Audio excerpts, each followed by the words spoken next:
Mi nombre es Gloria, restauro muebles y objetos. Como me entusiasmó tanto, durante 3 años estuve estudiando específicamente restauración de muebles en una escuela que se llama ECORE, en Barcelona.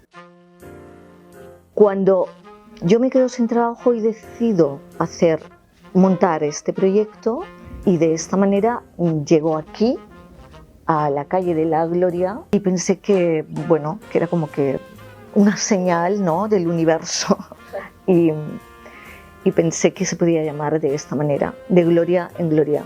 Para mí lo que significa restaurar un mueble tiene bastantes matices, porque restaurar un mueble es realmente devolver a la madera su belleza. Pero yo creo que en la restauración, como en otras artesanías, trabajar con las manos es también un acto de meditación.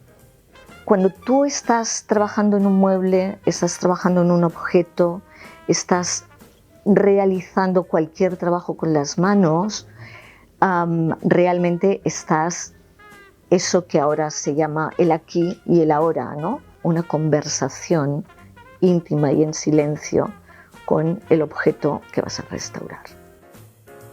Aunque parezca difícil de creer, a mí me encanta lijar, porque ahí es donde empiezas a descubrir lo que hay debajo de las pátinas del tiempo y de la suciedad y de los barnices y de las ceras o productos que se han ido aplicando al mueble.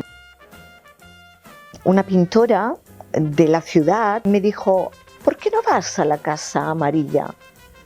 A la Casa Amarilla. Y dije: ¿Casa Amarilla? ¿Qué es esto, no? La verdad es que he estado muy bien aquí, me lo he pasado siempre muy bien. Concretamente en 3 Pasos Estudio, que es el colectivo que formamos las 4 mujeres que formamos este colectivo, ¿no?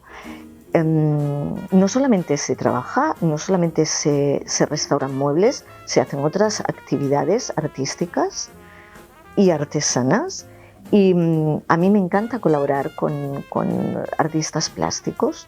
En este momento no hay nada específicamente colgado en las paredes del espacio expositivo, pero aquí en varias ocasiones también se ha colgado obra de artistas plásticos y hemos expuesto la obra, ¿no?, de estos amigos y en algunos casos compañeros del edificio, y en otros personas, amigas mías, que vienen no del edificio sino de otros lugares, otros ámbitos.